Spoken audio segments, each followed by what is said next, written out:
Good day, everyone. Welcome to another episode of our research series program. I'm your host, Yustawida Jenny, and today we have a distinguished guest joining us to shed a light on a crucial aspect of the political landscape. We are privileged to have Professor Rema Hanna, a renowned expert in the field of international development from the Harvard Kennedy School. So before we start our conversation, I will briefly introduce Professor Hanna. Professor Hanna is the Jeffrey Shaw Professor of the Southeast Asia Studies and the Chair of the International Development Area at the Harvard Kennedy School. She serves as the Faculty Director of the Evidence for Policy Design at Harvard University's Center for International Development and is the Co-Scientific Director at the Abdul Latif Jamil Poverty Action Lab Southeast Asia Office in Indonesia. In addition, Professor Hanna is a research associate with the National Bureau of Economic Research and an affiliate of the Bureau of Research and Economic Analysis of Development. Her research revolves around improving the provision of public services in developing and emerging nations, particularly for the very poor. Her work has been published in leading economic journals such as the American Economic Review, the Quarterly Journal of Economics, and the Journal of Political Economy, among others. And in this opportunity, we will discuss about social protection in developing countries. And without further ado, please join me in extending a warm welcome to Professor Hanna. Thank you for joining us today, and how are you? Oh, I'm good, and thank you so much for having me here today. It's really a delight to be here at UGM. We're very happy that you're excited and you had a great time. I think in the morning she also had a seminar also regarding a similar topic that you guys can check in the Sinarku. And maybe we shall proceed to the first question. Yeah, no, that sounds great. Okay, so the first question would be that, as we know, the government, they perform social protection through in-kinds and then subsidies, which have increased worldwide due to the COVID-19 pandemic in the recent years. So why have the government increased the social protection for the past few years, and why do you think that these are important? No, this is a good question. The COVID-19 shock was a large health shock for many people around the world. It was also a large economic shock. Many people lost their livelihoods, at least temporarily, and some people more permanently as they had to shut down their businesses and as trade patterns changed and so forth. And so the way when incomes go down and livelihoods are threatened due to an economic downturn, what governments typically do is they increase social protection programs. We saw this in lots of countries, from the United States to Europe, to Indonesia, to India, to China, and across Latin America and Africa as well. So there was a huge increase in social protection. I do think it was uneven. In higher income countries, governments spent a higher percentage of their GDP on social protection. In middle income and lower income countries, it was actually a lower percentage that was spent. But it was extremely important that without this kind of spending, many people would have fallen into utter poverty during the pandemic. And so it was extremely important and necessary.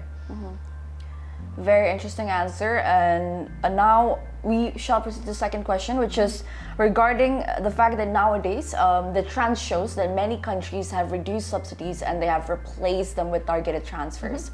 And in Indonesia itself, the policy also gradually moved from commodities subsidies, as you've also mentioned in your seminar, to targeted transfer.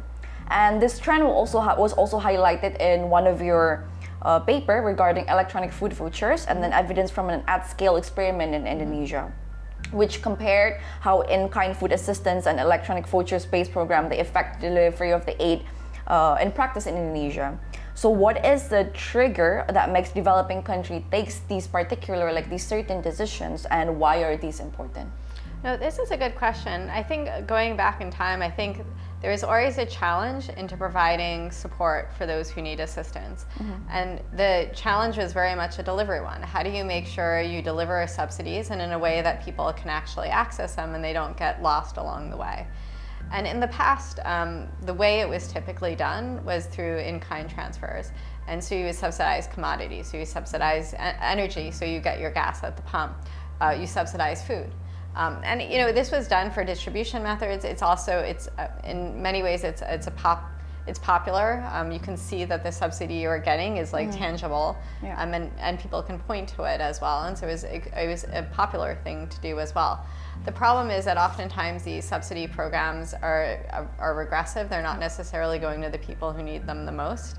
And so there's been a shift to change to more targeted programs, targeted cash and voucher programs. Here, I think a key reason why this has happened over the last 10, 15 years or so is the fact that banking systems are getting more developed. Yeah. The technology to get transfers, cash transfers into people's hands through debit cards, through transfers through bank accounts have increased, and it increases the modes that governments can use to make sure that the delivery mechanism actually works. I see, that's very interesting. And from your past experiences, and then when you wrote this paper and when you tried to really understand what is the issues on the field, what do you think are the biggest issues of implementation? Like even after we targeted properly, who are these individuals who are in need of these transfer? What may be like maybe political or like institutional factor or like capacity? What are the insufficiency in trying to understand or like trying to improve the delivery mechanism in the case of Indonesia itself? Yeah, no, that's an interesting question. I mean, focusing on the particular case that we talked about in the paper, one of the big challenges is that it was a rice subsidy program, and at the time we started studying this program, the program provided free rice to poor households. So rice would come down, rice would be bought by the government, and then it would come down and it would go through different local levels of government, and then the rice would eventually make it to the village. And there were several challenges there. First of all, some rice just goes missing, and we don't know why. A second challenge is that a lot of households that are not necessarily in need of assistance would also access the rice. Right. And so then a person who is really in need of assistance would either not get rice, or they would get a much smaller allotment than they would normally get. A second problem was quality. When the rice is bought and it's stored and it's trucked around into various places, the quality would also degrade over time, and so households were not getting a full amount of rice, and they were getting rice that wasn't always the best quality. And so that led to a move by the government, which was very inspirational, of trying to say, can we improve this program by doing it through this voucher system instead? And so what we did in a collaboration between the research institutes I work with Tan Piduaka, with Bapanas, with MOSA, many people really came together to say, well, let's then evaluate this properly and see if moving from the in-kind rice distribution, which we know had many issues, if we can really improve it by moving to a voucher system. I see. Yes, it's very interesting work. I think if you guys are interested, you can also look at it online and really see maybe the methods, the detail in the methods and the estimation strategy. It could be an interesting experience. And we shall proceed to our third question, which is regarding the fact that a country, they do not only spend their funds on subsidies, but they also must ensure that subsidies are appropriate ways to alleviate poverty. How to balance or the utilization of subsidies budget and also the fulfillment of the poverty alleviation program in your point of view? No, this is also why I think evaluation is important. The evaluation helps us figure out which programs are actually working and alleviating poverty, and which programs are not working so well. And so it really helps us, when we have limited budgets, knowing that we've evaluated these different programs and we say, these are the ones that are going to work the best, we know we can pour our money into there. And I think what's nice about Indonesia is that there's been large scale of evaluations of a lot of their programs showing key successes. So for example, in some of for example, PKH, which is Indonesia's conditional cash transfer program, has shown really great results on bringing down stunting, which is a huge issue as well, which we haven't been able, given income levels, stunting should be much more reduced, but it remains a persistent problem in Indonesia. And the fact that you can design these programs and evaluate them and understand whether or not it's having these effects is incredibly important. Right. Yes, I completely agree. I also read your paper on the cumulative impact of PKH on children's stunting, and also I think you discussed about children employment and and then schooling. And I actually wrote a lot about. I was inspired a lot by PKH for my master thesis, but I tried to see it from another point of view, which is women's bargaining power. And it also shows a remarkable evidence because quite similar to Progressa, they actually increase women's subjective view on their bargaining power, but then there are still a lot of limitations and like way forward, but at least trying to help them understand what can be done like within the household, or like how much they can they have such a higher bargaining power after the conditional cash transfer can also be a remarkable findings from the program itself. No, I completely agree. And what you're highlighting is actually key. It's not just, we care a lot about poverty and we want to reduce poverty, but there's multi dimensions of these programs are trying to target that will improve livelihoods and well-being in different ways, and improve equality of opportunity. And so I think it's important when we think about evaluating these programs, it's not just about poverty, but we're looking at a wider range of outcomes that we care about. Yes, I completely agree. And when countries enforce these targeted transfer, they must ensure that subsidies are given to eligible citizens. As you've also discussed and mentioned in your seminar, that there are two main key policy questions that you try to answer in a lot of your papers. The first one is who are the eligible ones and who are the ones that we need to help.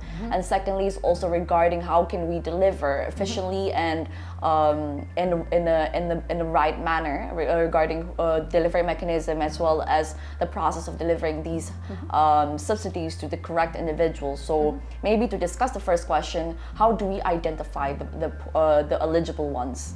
Oh, that's a big question, which we need more than a half hour for.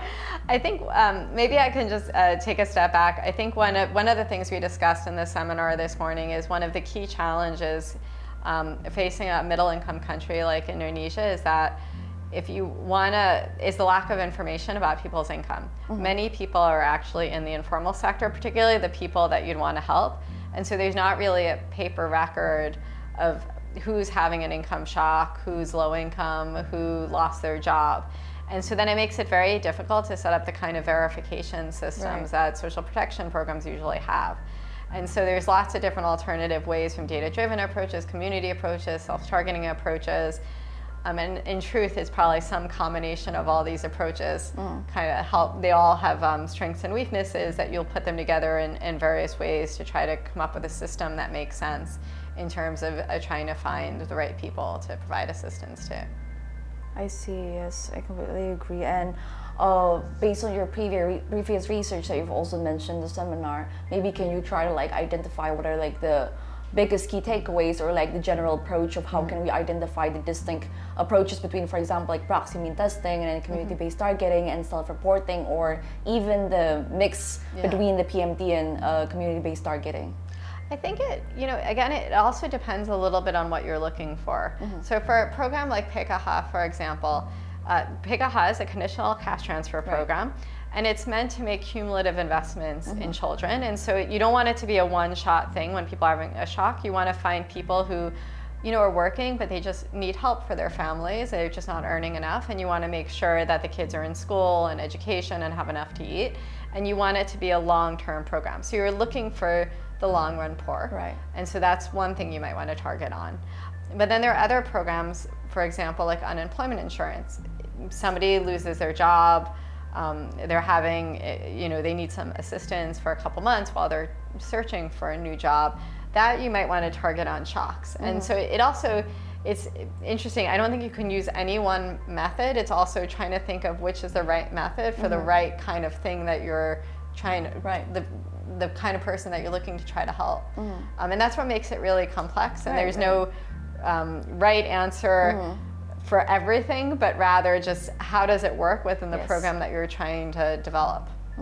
I see. Thank you so much. And maybe another question now is that I think a lot of RCT's paper and like in the field of development, a lot of the intervention relies on information because of the fact that sometimes people are unaware and they proceed to certain actions because of information asymmetry.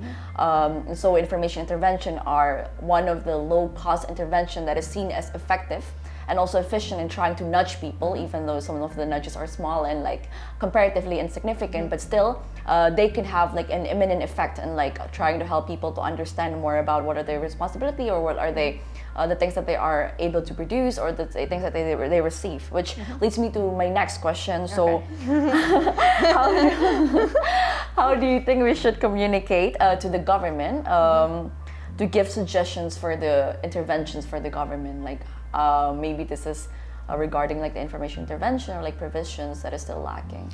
No, this is, I think of it less as communicating with a government and more of setting up a conversation to have a debate and have a conversation about what needs are.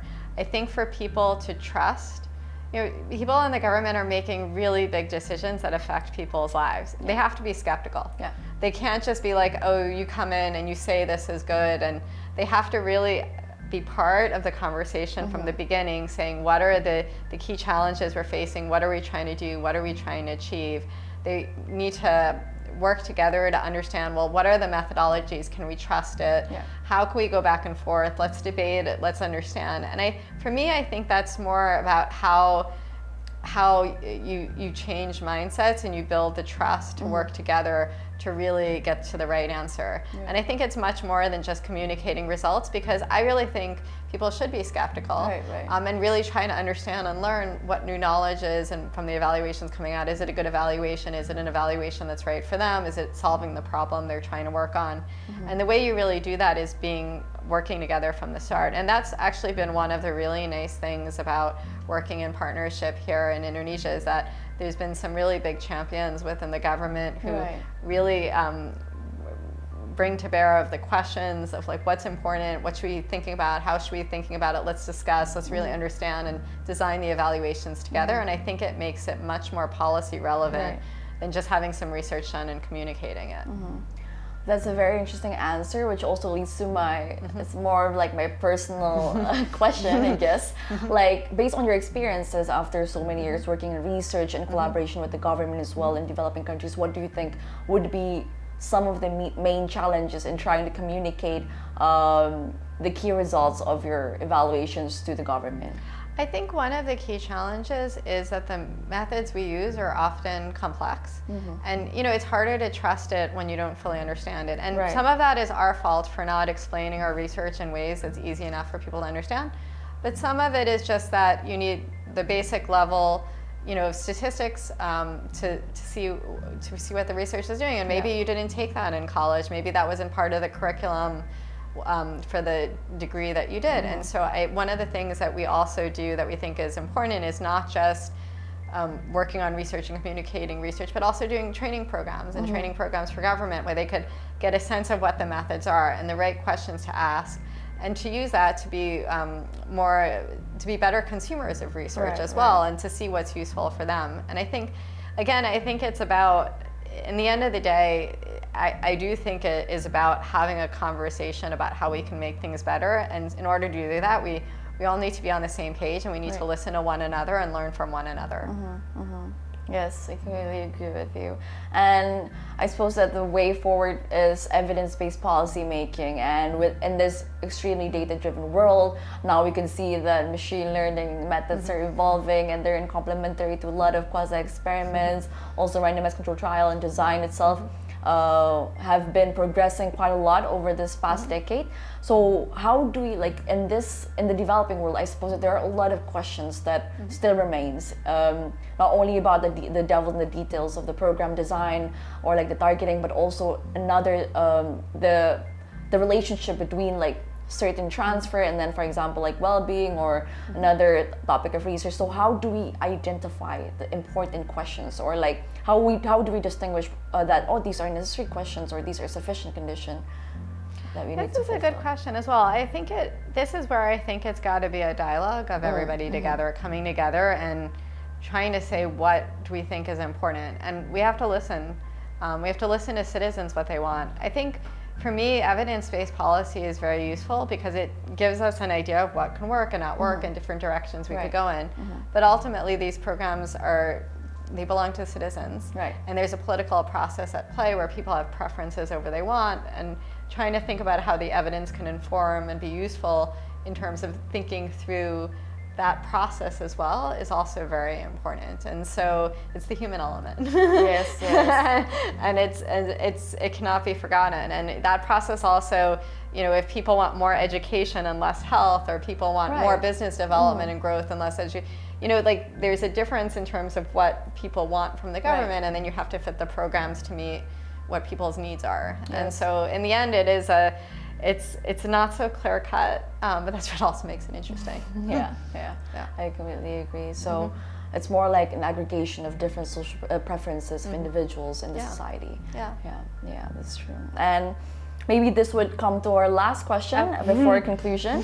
It's regarding like after years of research, and then you've also encountered some like challenges, obviously, not only in terms of implementing some randomized control trial designs, but also in the field and trying to make these designs work given the institutional features, and then try to exploiting the context of the situation. What would be some of your suggestions for the government or for the researcher of Indonesia to enhance the impact of social protection in Indonesia? We could spend hours talking about one. For me, well, first of all, projects often fail. Like that for implementation issues is a very, very, very key and central to everything I've done. And when we do studies, and in some ways we have to stop the studies because they're failing in implementation problems. In many ways, you actually learn more from that than the ones that work. Because you learn about how things need to be fixed. I think at the end of the day, we have the theory that can help guide where we should be heading. We have the data can help us say if we're getting there, but along the way, if you don't have the implementation done well, it's a huge challenge in terms of thinking through whether or not you're actually meeting what you want to do in theory. And so investing in the infrastructure that is necessary to do a good implementation is very important. And those are things that are very mundane, like making sure that the ID card systems work and that they're updated and that everybody has one, making sure it's strengthening banking systems for delivery mechanisms. These things that sound mundane but actually make a huge difference in terms of really being able to implement well. I see. I think that's a correct. That's also like one of the key insight of your seminar this morning. And you also mentioned regarding like flexibility in the social protection design. Like, can you maybe elaborate more about the flexibility and like the advantages of having such flexible design in this era of shocks that may happen, and then learning from the COVID-19 pandemic? Oh yeah, no, the COVID-19 pandemic really made clear how much we need flexible systems because social protection. Look, there's some people in society that are always going to need help. Maybe you have somebody who is a person living with disabilities and is unable to work for particular reasons and is going to need social assistance. But there are a lot of people who will have a shock and they'll have a bad time. And COVID was a very big shock, but shocks happen all the time. There's someone in your family is sick and there's a large medical bill or unable to work for a while. You lost your job, you had for some reason it didn't rain enough this year and you had a crop failure, or the bugs ate your crop, or we have shocks. Life is risky. And truthfully, life is even riskier for the poor because they don't necessarily have the savings or the assets to be able to smooth when things are bad. And here's where having flexible social assistance programs that could increase in bad times to really provide assistance when people need it, and maybe go down a little bit during good times in order to have the money to go up in the bad times, I think is just very important. Thank you so much for all of your elaborate answers, very detailed, such an insightful sessions. And maybe I'll just give a brief overview or like conclusion, since we have a few minutes left. So I think some of the important key takeaways is that, first of all, social protection policies are extremely important, not only for the poor, especially after this COVID-19 pandemic, where shocks are inevitable, and such high income countries that even have a large percentage to GDP spend for social protection policies. And another question of interest that we need to always take into account is who and then how are the delivery mechanism. And there are multiple ways to try to be able to target properly, such as through proxy mean testing, community-based targeting, self-targeting, or a mix of everything, which mostly depend on different contexts and also institutional features. Trying to also answer different questions would also rely on different methods in targeting. And then Lastly, also regarding the evolution or like the cooperative behavior that should be done regarding research, government, and also people in the similar sector. So theory can help guide, as well as the fact that developing countries, especially Indonesia, also are now approaching more to data-driven or evidence-based policy making. And this is extremely important, as we all know in economics, they're always constrained, budget constrained, and this is one way to identify what works and what may not work, and what type of feature works in different designs of social protection policies, and what type of implementation also are important in these matter. And lastly, I think based on your seminar, also based on the talk that we had today, there are two key main features, key main takeaways regarding flexible targeting system, especially in this era of pandemic. So it's important to create a more flexible targeting and by incorporating soft information as well as data. And the second one is regarding accountability, which means that even after we identify who are the ones that are most in need, it's important that we make sure that these cash transfers or this social protection are benefiting the right people and are delivered to the right people. So two main key takeaways is flexibility and accountability. So thank you so much, Professor Hanna, for the insightful talk, and thank you everyone for watching. And see you in another research series episode. Bye for now. My name is Jenny, and I'm logging off. Thank you.